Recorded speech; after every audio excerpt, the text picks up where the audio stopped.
Botcher, State Director for AARP Louisiana.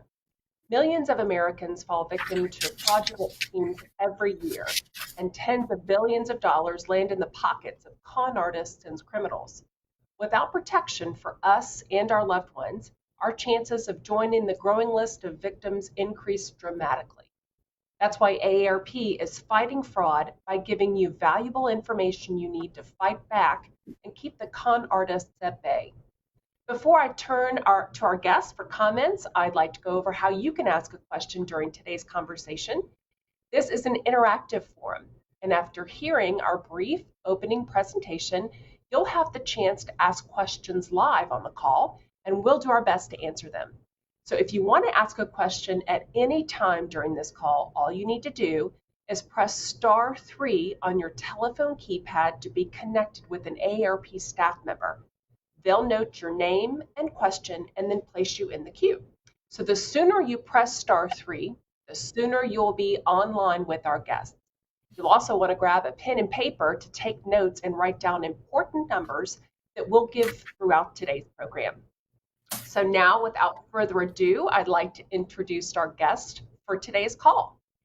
Eric Bustillo currently serves as Director of the Miami Regional Office of the U.S. Securities and Exchange Commission. As Director, he's responsible for leading the functions of the office, including the supervision of the office's enforcement and examination programs, which jurisdiction covers the states of Florida, Mississippi, and Louisiana, as well as the U.S. Virgin Islands and Puerto Rico. The office employs numerous professionals, including attorneys, accountants, and examiners, as well as support personnel who are assigned to these programs. From 1995 to 2010, Mr. Bustillo was employed by the United States Attorney's Office for the Southern District of Florida as an Assistant United States Attorney, where for the last 5 years of his tenure with the office, he served as the Chief of the Economic and Environmental Crime Section. There, he supervised and prosecuted criminal matters involving securities and corporate fraud, healthcare fraud, environmental crimes, commodities fraud, mail fraud, wire fraud, bank fraud, tax fraud, and money laundering violations, so he knows quite a bit. We also have with us today Alfred Mason, our newly elected volunteer state president for AARP Louisiana. He's also a fraud volunteer, and he delivers workshops throughout the state on fraud prevention and ID theft. He works alongside a crew of dedicated volunteers to address thousands of inquiries each month about frauds, scams, and financial exploitation as part of the AARP Fraud Watch Helpline. So thank you, Eric and Alfred, for joining me today. So we will start our conversation with Eric. So Eric, can you tell us a little bit about the SEC and your role in fighting fraud? Sure, Denise. And first of all, thank you for that very kind introduction and for your invitation to speak to your audience here this morning. So the Securities and Exchange Commission is an independent federal agency. Our job is to regulate the financial markets, more specifically the securities markets in this country. And a critical part of our mission is to protect investors and to protect the integrity of our financial markets. We do that, in a number of ways. And a couple of critical ways in which we do that is through our examinations program, as well as our enforcement program. As you mentioned, as head of the Miami Regional Office, and by the way, we have 11 regional offices throughout the country, in addition to our headquarters office out of Washington, D.C. I'm in charge of our examination and enforcement programs throughout the states that you mentioned, including, Louisiana. So, for example, through our examination program, we have auditors, accountants, people with complex financial background, whose job it is to go out and audit and conduct examinations of members of the securities industry that are required to be registered with us at the SEC. Their job is to make sure that these firms and people who work at these firms are complying with the federal securities laws. So that's one way, through which we first make sure that, players in the industry are complying with the federal securities laws, complying with the laws, and making sure that they are, treating investors fairly, providing, full disclosure that they're entitled to under the law. And also through our examination program, we often um, identify areas where we find that investors are being defrauded. Our examiners would then turn that information over to our accountants, our investigators, and our attorneys within our enforcement program. And then we would conduct investigations to assess whether, fraud is being committed, whether violations of the federal securities laws are being committed, and more specifically, whether investors are being defrauded. To the extent that our investigations, assess that people are in fact defrauding investors, then we would quickly move to file enforcement actions, typically in federal court, and we do that in federal courts throughout the country.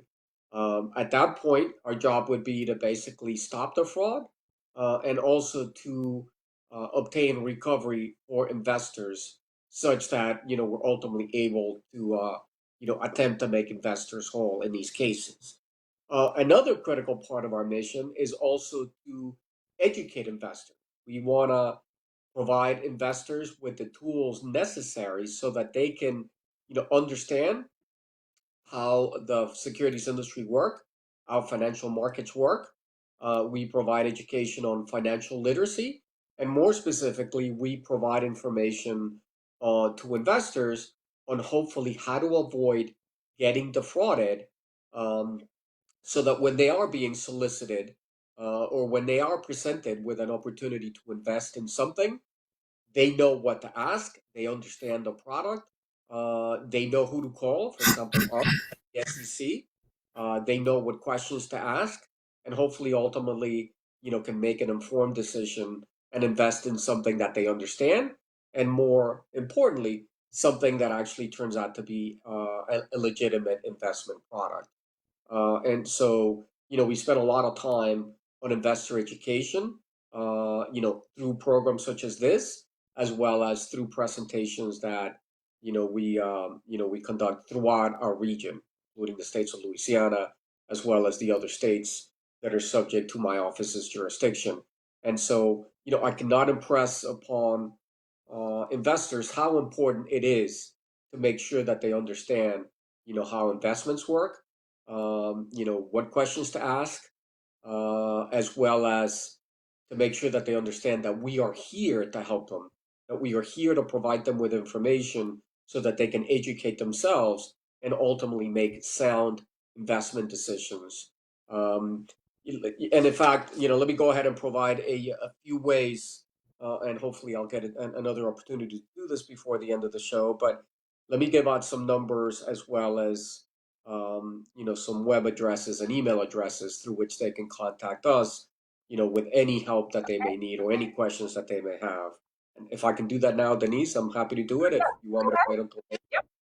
Yeah, so Yeah. they can call us at 305 982 6300. And we have people that actually specialize in addressing inquiries from investors and assisting them. So again, that number is 305 982 6300. They can also send us an email at Miami at sec.gov. Again, that's Miami at sec.gov, like in Victor. And then for all sorts of materials, educational materials, that they're going to find extremely helpful on different products, things that they should be, on the lookout for, questions that they should ask when they're approached about invested in a particular product. I would highly encourage everyone to visit our investor dedicated website, which is very easy. It's investor.gov, www.investor.gov. There you're going to find just, an incredible amount of very useful and informative materials with respect to what questions to ask, how different products work, how to contact us, um, We routinely update that website with timely information about products and frauds that we become aware of, so as to communicate these things out to the investing public, such that if they get a call about something, or a similar product, they can be aware that they need to be extremely careful because it may very well be a fraudulent investment offering that is being presented to them. Thank you so much, Eric. Those are important numbers. I hope everybody jotted them down, and of course, we'll probably get an opportunity to repeat those numbers as well. Alfred, I know that you are with us today. This is Alfred Mason, our volunteer state president for AARP Louisiana, and just a stellar volunteer on our Fraud Watch Network. Can you tell us a little bit about the Fraud Watch Network and your efforts to fight fraud here in Louisiana? Thank you very much, Denise, and good morning. The role of the AARP Fraud Watch Network is to assist victims or potential victims from being victims of fraud. The role of the network is to direct you to the proper agencies if you have been a victim, to report and to give you advice on how to protect yourself from further damage that has been done. The time that is spent, for example, work 1 day a week, and we dedicate 2 hours to answering calls.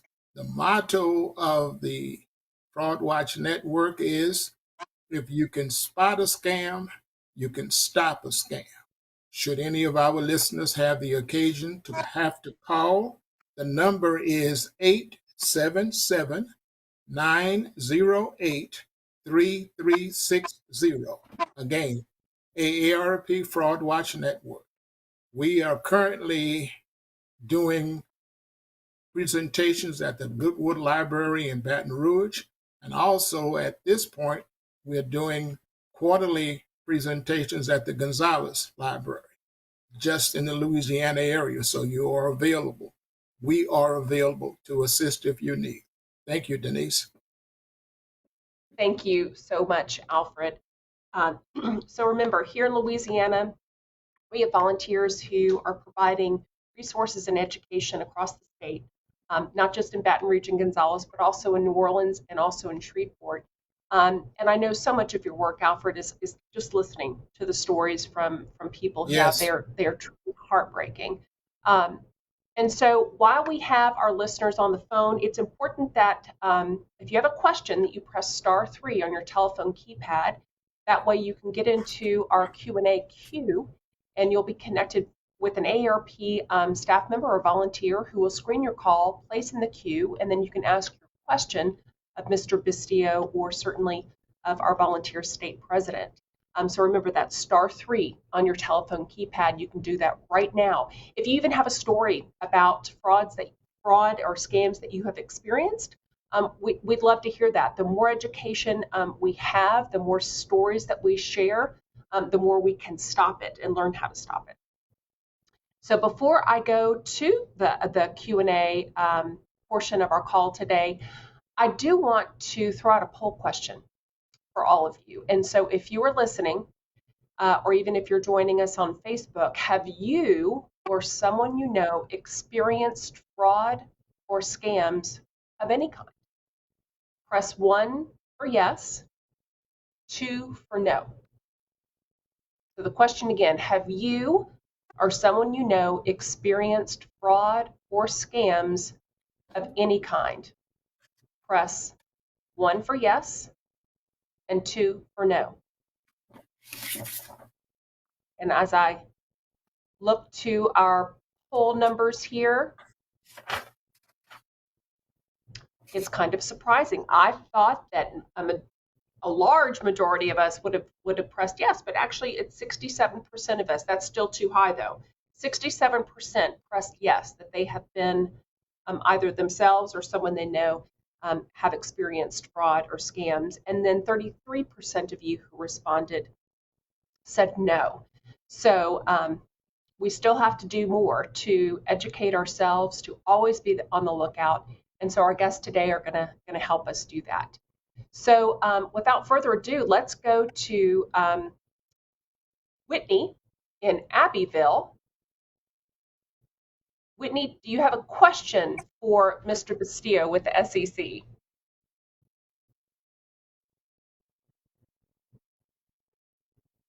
Are you there with us, Whitney?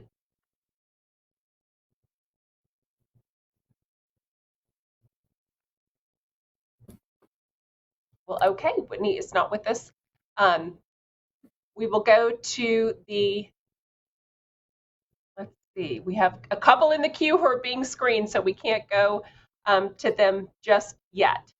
So, Eric, why don't you give that 1-800 number to the SEC again, if you would, please.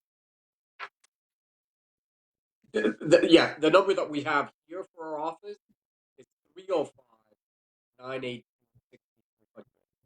Again, 305-982-6300, or they can send us an email and we'll be happy to, give them a call. And again, that's Miami at sec.gov. And again, our website for dedicated to investors is basically www.investor.gov. Great, thank you so much, Eric. I want to remind listeners that if you want to ask a question of Mr. Bustillo with the SEC or even Alfred Mason with our Fraud Watch Network here in Louisiana, all you have to do is press *3 on your telephone keypad and you'll be connected with an AARP staff member who will note your name and question and place you in the queue. So the sooner you press *3, the sooner we can get your question answered online. So many of you may not know that Louisiana actually ranks 8th in states reporting fraud. Louisiana ranks 4th for identity theft reports. Over 34,000 people have reported identity theft. And Louisianans have lost $30 million to fraud with a median loss of $422. So think about that, an individual losing $422 to scam. So Eric, can you tell us what type of investment in financial fraud cases you've seen in Louisiana, and what are some red flags that we need to watch out for when approached by scammers? Sure, absolutely, Denise. So we see a lot of what we refer to as offering fraud schemes. These are schemes where, different companies and individuals will, either send emails out or through social media or through the internet or just old-fashioned cold calls will reach out to investors and make an offer to them to invest in a particular product. And typically they will make all kinds of, guaranteed representations. They will say that, very high rates of returns. They will, put a lot of pressure on the investor, that, the investor needs to invest now because there's a limited opportunity, there's a limited amount of these investment products that are available to them. They'll vary in terms of what the substance of the company or the investment at issue is, whether it's an oil and gas, and typically it'll follow some sort of timely issue out in the media. So for example, when oil prices are high, you may get these fraudsters to basically all of a sudden start offering investments in oil companies or some sort of an investment connected to oil. As people are reading on the newspaper, as they're paying more and more for gas, they use that as a way to entice people, and people think it's a good investment because oil prices are going up, because they're paying more in gas, and it obviously would make sense that an investment in some oil-related company or oil-related type investment, may be a good investment at that particular time. Again, some of the things that we ask people to be extremely wary of is cold calls. When people are calling you that, you're completely unaware of, you have no relation whatsoever. That in and of itself should immediately raise a red flag, followed by any sort of representations where they're guaranteeing you that you're going to make X amount of money or X amount of rate of return. That should automatically be a red flag. every investment carries with it a certain amount of risk. And anytime anybody is basically representing to you that they can guarantee you a specific profit amount or a specific rate of return, 99.9% of the time, that is going to be a fraudulent representation. As I said, every investment carries with it a certain amount of risk. Anytime they put pressure on you, you have to invest now. We have a limited amount. This is about to close. Again, that should be in and of itself yet another red flag. Legitimate investments, usually don't have any of those conditions. And so if somebody's putting a lot of pressure on you, that means, more than likely that it is a fraudulent offering that they're making. Typically we see these offering frauds. Some instances, they're basically pure Ponzi schemes. I think most people understand what a Ponzi scheme is, but for those that don't, is basically where there is absolutely no legitimacy to the investment.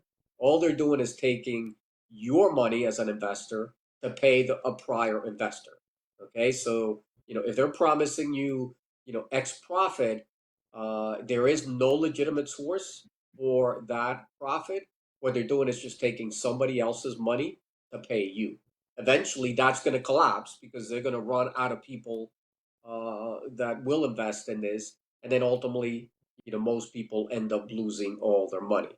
And so, people need to be extremely careful. They need to ask all the right questions. They should avoid people who are just, calling them, soliciting them, people that they're not aware of. But among other questions that they need to ask, in addition to being careful with the red flags that I just pointed out, and again, there are many more. Go to our investor.gov. We actually have a pamphlet that actually lays out questions that you should ask, that lays out all the red flags that you need to be aware of. But among questions that you need to ask are, is the name of the company? Is the company registered with us? Is the individual who's selling you the investment or offering you the investment registered? All these things are required under the law. And in fact, if you go to that website, you can figure out how to check whether somebody's registered and properly licensed. You can see whether they have any sort of disciplinary history. All these things you should do before you decide to invest in any investment product that's offered to you, whether it's offered by somebody who's just cold calling you or somebody that you actually know very well. We often see what we refer to as affinity frauds, and these are frauds that are targeted to specific communities, whether they be religious, racial, whether it's somebody at your church who's primarily targeting people in that church.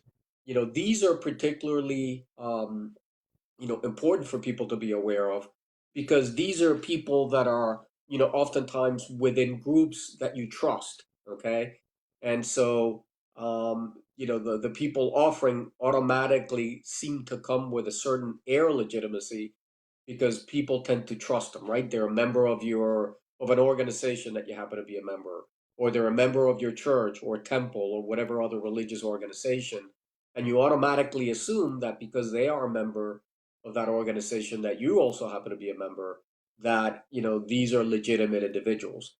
Again, you shouldn't just assume that.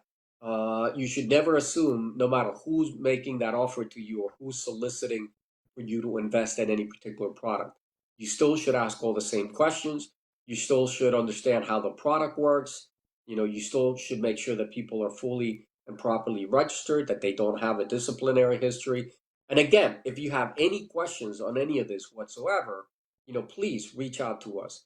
Also, importantly, I want to point out if somebody calls you and you quickly determine based on the red flags that I've indicated to you that the offer to you is likely to be a fraudulent one, please call us. Let us know. Provide us with that information because that's how we often find about these fraud schemes. And then that gives us the ability to do something about it so that hopefully somebody else doesn't get defrauded, Denise.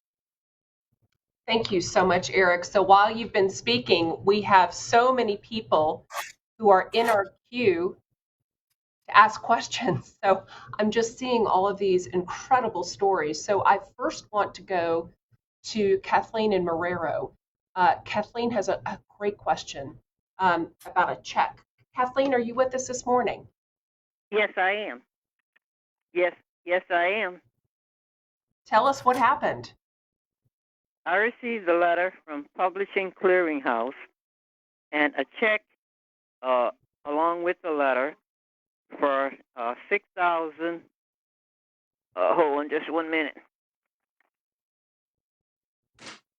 No, for $8,648.89. But the check was not from Publishing House. It was from a grocery store. I paid no attention to where the check was from. All I paid attention to was the amount. I kept it for a couple of days, and I went to the bank, deposited, and I received it was calling me every day to find out if I had made the deposit, and I said no.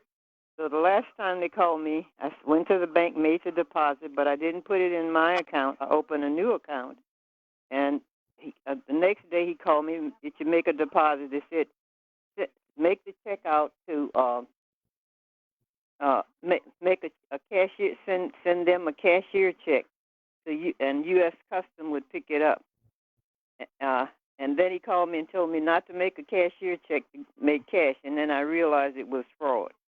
But they call me every day, 2 and 3 times a day, threatening me, and I want to know what can I do about their telephone calls. Eric?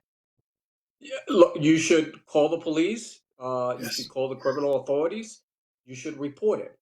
I don't know exactly what they were trying to do. One thing they may have been trying to do is, oftentimes these are checks that are fraudulent. You go ahead, you put it in your own bank account, you have other monies there, and then you issue, a check to them for some amount. And in essence, what happens, they end up getting your money, and the check that they gave you has absolutely, no deposit to back it up. And whenever the bank actually processes that check, you find out that in essence you ended up having money stolen, out of your account.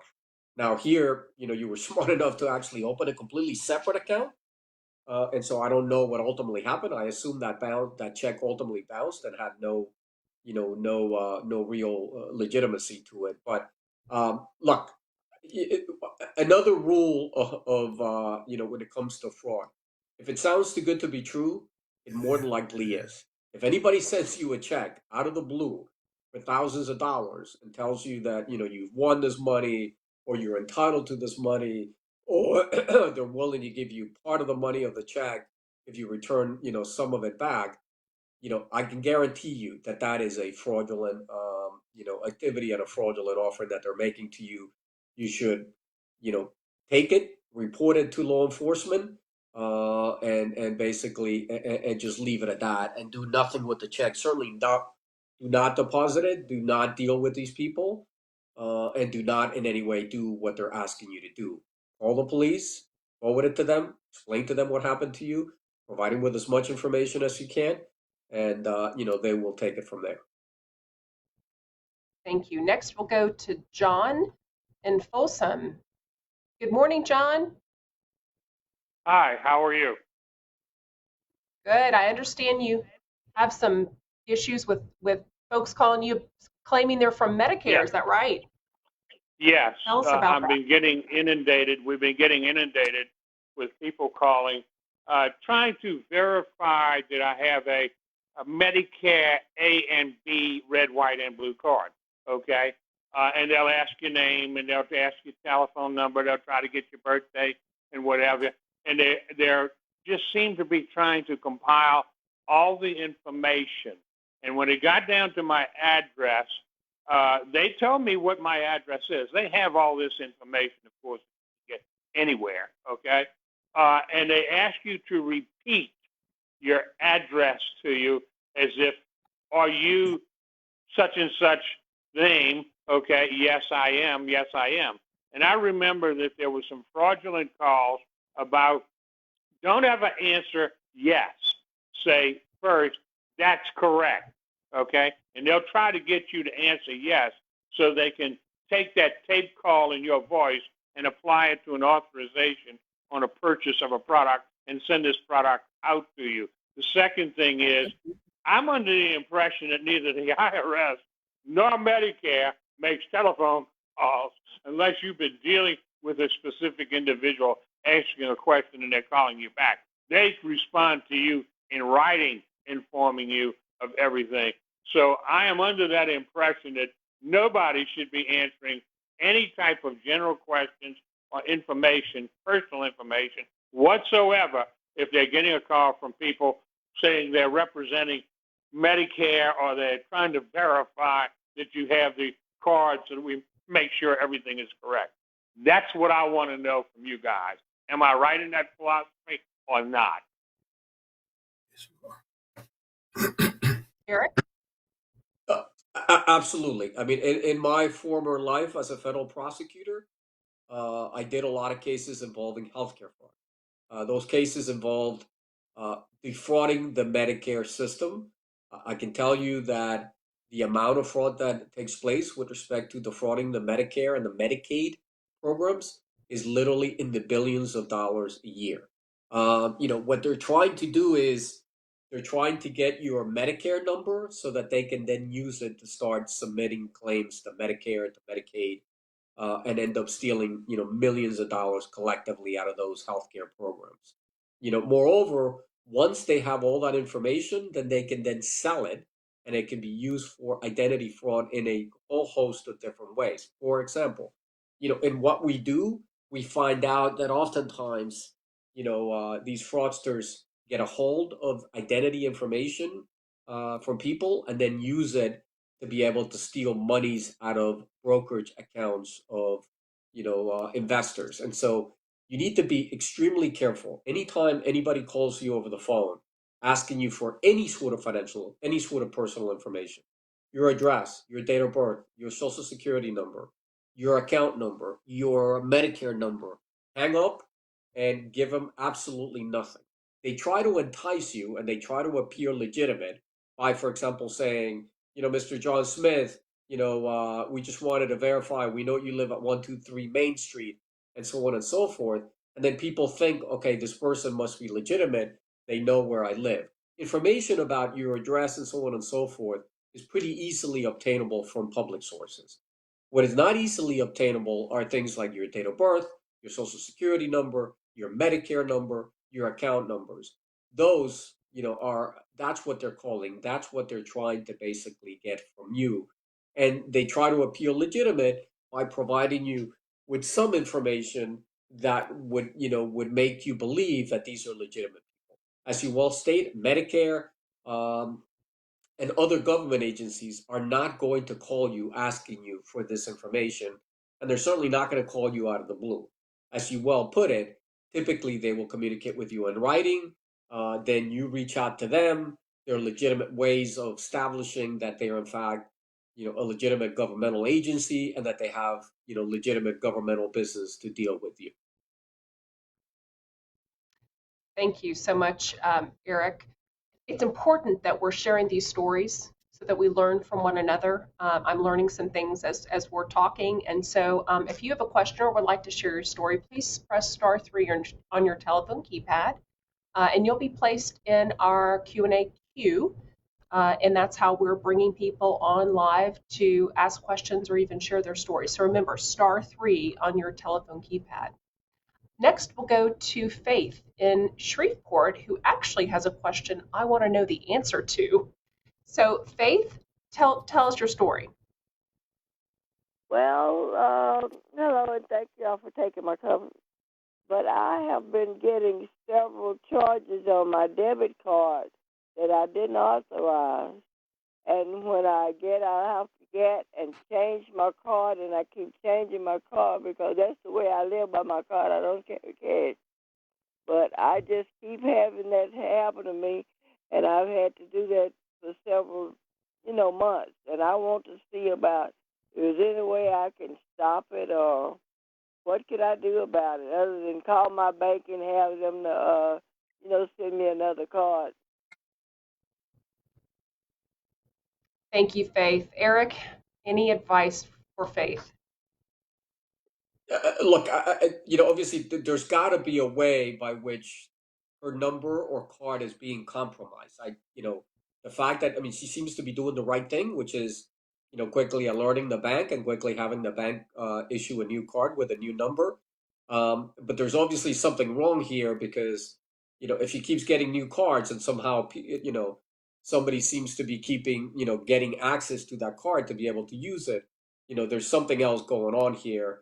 I mean, I would urge Faith to make sure that, she's not providing that card to anybody, that she's not providing numbers to anybody. It may be that, she may be using that card at a particular establishment with some frequency, and maybe that's where it's getting compromised. I mean, oftentimes, unfortunately, credit cards and debit cards and things of that nature are compromised at specific locations where we tend to use them. I mean, I've seen cases where, let's say at a particular restaurant, eventually law enforcement does an investigation and they basically isolate that a point of compromise tends to be, let's say, a particular restaurant or a particular store. Unfortunately, there may be people there that are, as those cards are being used, they're stealing that information and either passing that on to, criminals or fraudsters or themselves using it, for fraudulent purposes. So, I would alert, obviously, the financial institution. I would also alert law enforcement. Oftentimes, if it's happening to you, it's probably happening to others. They have the ability through investigative means to, in essence, sort of narrow down and figure out where perhaps, credit cards and debit cards are being compromised. And then they have the ability, hopefully, to investigate it and figure out what's going on. So I would, obviously you've alerted your financial institution. I would also pass that information to the police and law enforcement where you're at, because they may be getting other complaints as well. And that gives them the ability to investigate and hopefully eventually figure out why that seems to be happening. Thank you so much, Eric. Now we'll go to Edna in Shreveport, who has a story to share about a scam involving AT&T. Edna, good morning. Yes. Good morning. Yes, I do business with AT&T, and I was sent 2 brand new iPhones in the mail. And what happened? AT&T runs specials, and they called me and said AT&T was running a special and got me to sign in. Well, I gave them my AT&T a PIN number, and AT&T told me that I should not give that PIN number to anybody because AT&T have the PIN number. So if anybody asks for the PIN number, then don't give it to them. That's how I know it would be a fraud.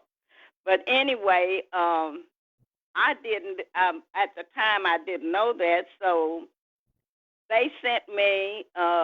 They signed me up for the special, and like the next day or so, they sent me 2 iPhones by FedEx, and so I got them, and I thought I didn't order this.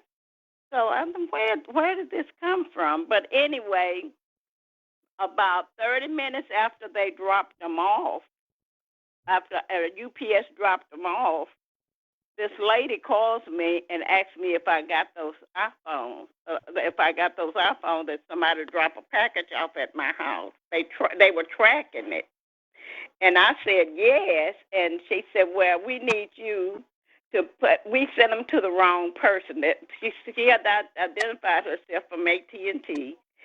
And she said, we sent them to the wrong person, so I need you to go to the post office and send them to this address I'm going to give you. I said, well, why can't I give it back to UPS?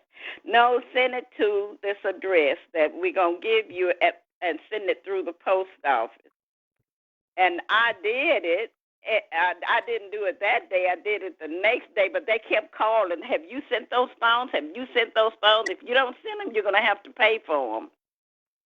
So then I called AT&T, and AT&T said that wasn't them, that they had not sent out any phones to me. and they told me that I needed to if anybody asked me my PIN number, and that's what I did. I gave them my PIN number from AT&T. And said, but they said if anybody asked my PIN number, to not give that to them because AT&T have all of that, and I would know that it would be a fraud if somebody asked for my personal information that I have stored with AT&T. So that's what happened to me, and so it scared me to even talk to anybody on the phone, if they say they from AT&T or wherever. I don't talk to them. I just call AT&T myself. Thank you, Edna. Mhm. Eric, have you heard of this scam?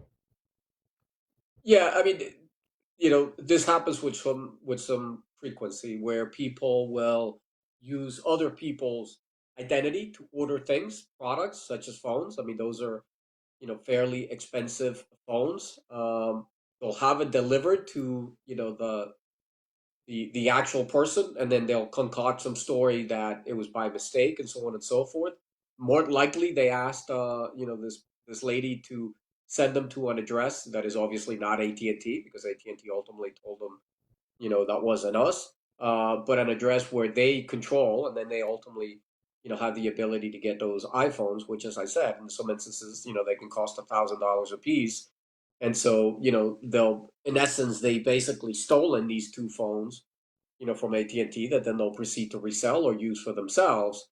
And they've done that using you and your account.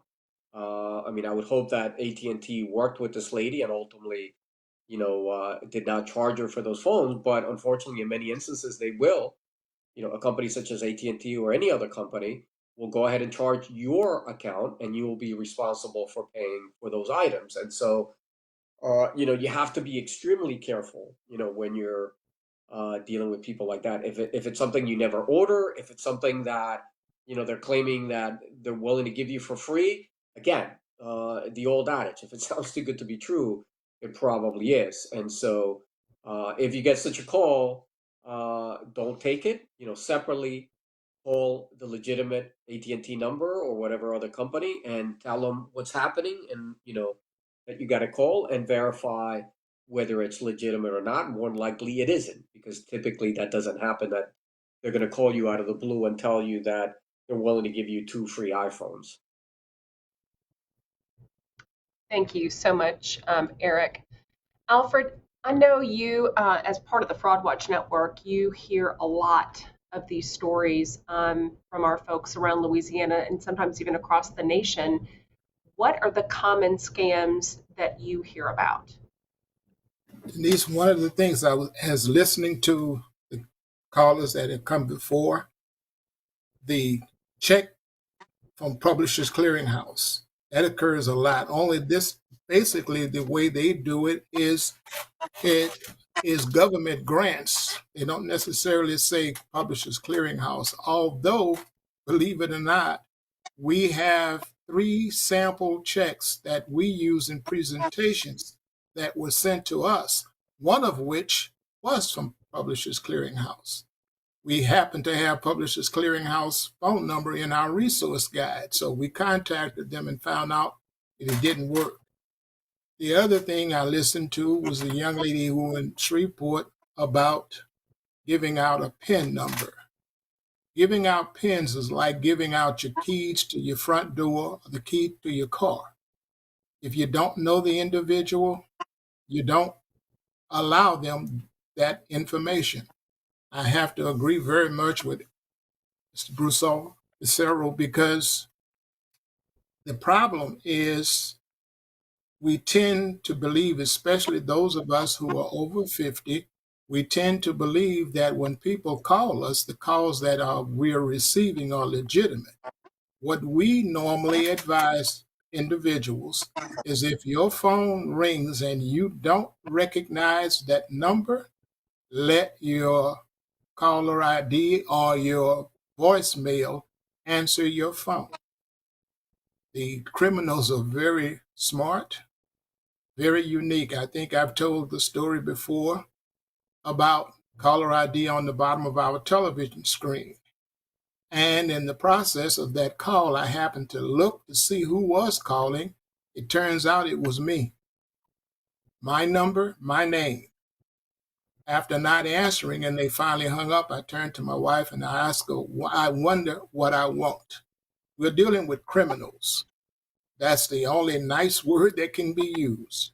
We are dealing with criminals. And the more information they can get, the more harm they can do.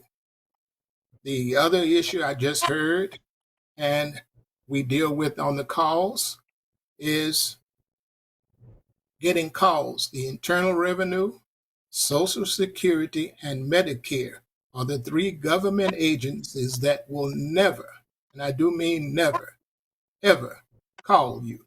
You get letters. If you get a letter for the Internal Revenue, you better answer.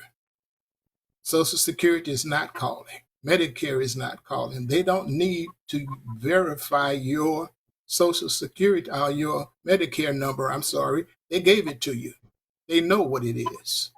So when it, as has been said, as Eric has said on several occasions, if it sounds too good to be true, it probably is. And they really count on you responding to these calls. You deposit that check, for example, when it's insufficient funds, which that check will be, it is sent back to the sender, not to the person who deposited it. And when it goes back with your banking information, your account number is stamped on it. Fortunately, the individual opened a new account, so there's no damage to be done. But gift cards is another method that is used.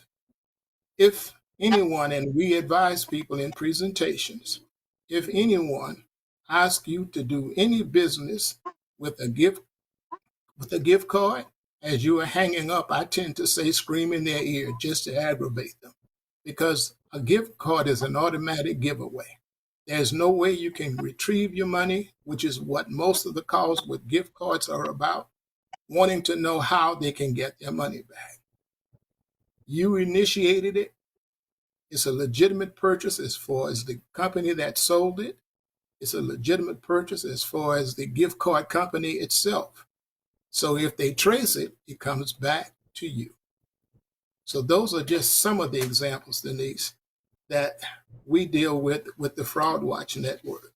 And as you stated earlier, sometimes when you get these calls, knowing full well that there's really not a great deal that you can do, and most of the times the individual that calls, they're basically trying to determine if they can get their funds back. And the opportunity to get them back is zero, to be honest. So that's some of the stuff that is dealt with on the Fraud Watch Network. Thank you so much for sharing that, Alfred. Sometimes the first mistake as a consumer that we make is just answering the phone. So that advice, just if you don't know who's calling you, do not answer the phone. So I do want to take another call, and this one is going to be from Sherry, and it sounds like she received a call from a so-called insurance company. Sherry, good morning. Yeah. Good morning. Please share your story. I have been receiving this call, and I mean a lot. I mean, they will call 2 and 3 times every night, call all during the day, and I was ignoring it, and finally I picked it up just to see who it was. You know, like he said, don't answer it if you don't know who it is. But it's someone, and they're telling me that in Louisiana, you know, they said, are y'all on Medicare? I said, yes, which I shouldn't even talk to them. And then they said, do you have additional coverage on your insurance? And I said, yes. And they said, well, is it through AARP or is it through this or that? They named off 2 or 3. And I said, yes. And they said, well, you're probably paying way, way too much. So I'd like to, you know, for someone to call you back about some more insurance or some different insurance, because you're paying way too much. because in Louisiana they have, cheaper rates or whatever. So I figure this is a scam call. Am I correct? Or is it just someone trying to sell me their insurance? Eric, what do you think? Look, as I've said, most of these calls are basically these unsolicited calls are usually, directed at trying to basically defraud somebody. And so you have to be extremely careful. If you're interested in getting some additional information, have them mail you information so that you can read it and become familiar with it. But again, most of these unsolicited calls, people should be extremely wary of because there's a high likelihood that unfortunately, they're trying to defraud you. That's great advice. And I just want to share, I think that so many of the times scammers look for what's happening in current events in the news. And because Louisianians are facing such high homeowners insurance rates or even lost their homeowners insurance, they're taking advantage of that, right? So they're calling folks and you don't know if they're legitimate or not. So Eric's advice is, let's all take that to heart and do our due diligence. And if it's too good to be true or fishy, report it. Call the Louisiana Department of Insurance. They have a consumer protection section, just like the Attorney General's office here in Louisiana. I would absolutely call and report that. The more that we can do that, we can start protecting not only ourselves, but protect one another. So let's go to Michael in Albany. Good morning, Michael. You have a question about identity fraud. Is that right? Yes, ma'am. Go ahead and tell us what's going on. I was just wondering if there was a number or any kind of license that these people should have to call you and find out if they are fraudulent companies that are calling you and trying to get you to use your credit cards or any kind of PIN numbers or anything like that. I know you should never give any Social Security numbers and stuff like that. But what I was wondering, like, people like using your cell phone, they might have stole it or used credit cards or anything like that in your name that you don't even know of. If there's a place to be able to find out if this is going on in your name and in your Social Security number. I was wondering if there's a number or a toll-free place, or even if you have to pay for it to find out if somebody is stealing your information and using it fraudulently against you to put bad claims on your name or anyone else you know. Yes, thank you, Michael. Eric, any advice? Yes, the Federal Trade Commission actually has, a lot of really good information for people who have been subject of identity fraud. You should visit their website. They are at ftc.gov, FTC for Federal Trade Commission.gov. They have a section there on identity fraud, and they will give you all sorts of information on the steps that you should take if you find out that you have been the subject of identity fraud. There are things in there like, you need to, quickly, report things to your credit bureau because typically identity fraud, will quickly affect your credit history. And so you want to make sure that you quickly reach out to your credit bureaus, file the necessary complaints, and so on and so forth. If somebody gets a credit card using your identity and your name, and they proceed to spend, a lot of money on it, and those monies are not paid, they're going to affect your credit history. And so you need to do something about that. You should report it to your local law enforcement office, your local police department. They also file a report. You will see that part of the information that and the guidance that the Federal Trade Commission gives you includes you filing a report, because then you're going to need that report to be able to go to your credit bureaus and be able to be in a position to show that those credit cards and those charges that were made using your identity and your credit history, were fraudulent, so that they can be addressed and not have them affect you, personally. And so I would urge you, if you have been the subject of identity fraud, visit the Federal Trade Commission website, get all the information that they have in there, follow their advice, their guidance, reach out to your local police department, file a report with them, explain to them what happened, reach out to your credit card, credit card company issuers, reach out to the issuer of the credit card that was obtained using your identity to make sure that it gets immediately canceled and not further used. You need to do all those things. Fantastic. Thank you so much, Eric. And I want to give that website. It's ftc.gov. You can also call toll free at 1-877-701-9595. And for everyone who's on the call today, you can get one free credit report each year from Nationwide Credit Bureau. And so I want to give you that phone number as well, because if you haven't, it's just a good practice to once a year review your credit report. That way you can protect yourself. And that number is 1-877-322-8228. And that is for your annual credit report. You can also go to the website and you just type in annualcreditreport.com. It's that simple. So do that once a year. Check your credit and make sure that everything is in good shape and your identity is protected. Eric and Alfred, in the time that we have left today, I wanted to, any last comments from either of you? Eric, we'll let you start first. Yes, Denise, and again, thank you very much for giving me an opportunity to talk to your audience. I mean, this is such an important topic, and it's such a critical part of our mission to educate investors.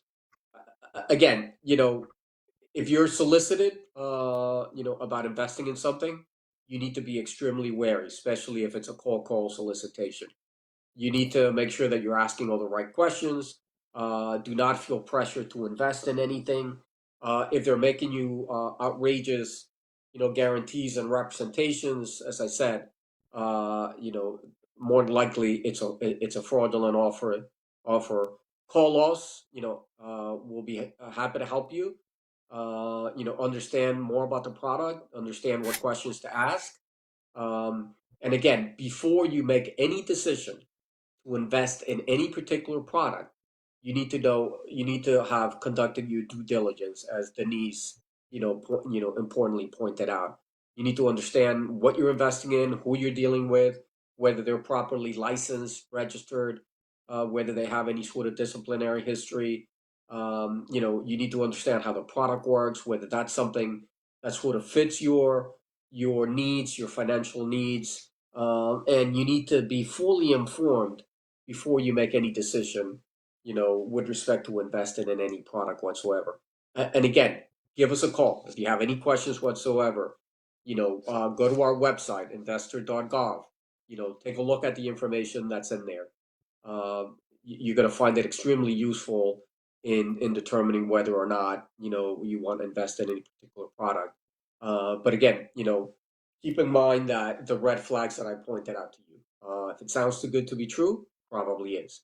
If they're making you guarantees, it's probably a fraud. If they're putting a lot of pressure on you to invest in something, it's probably a fraud. Don't invest on anything like that. Call us, become aware, educate yourself, make an informed decision. Thank you so much, Eric. Such great advice.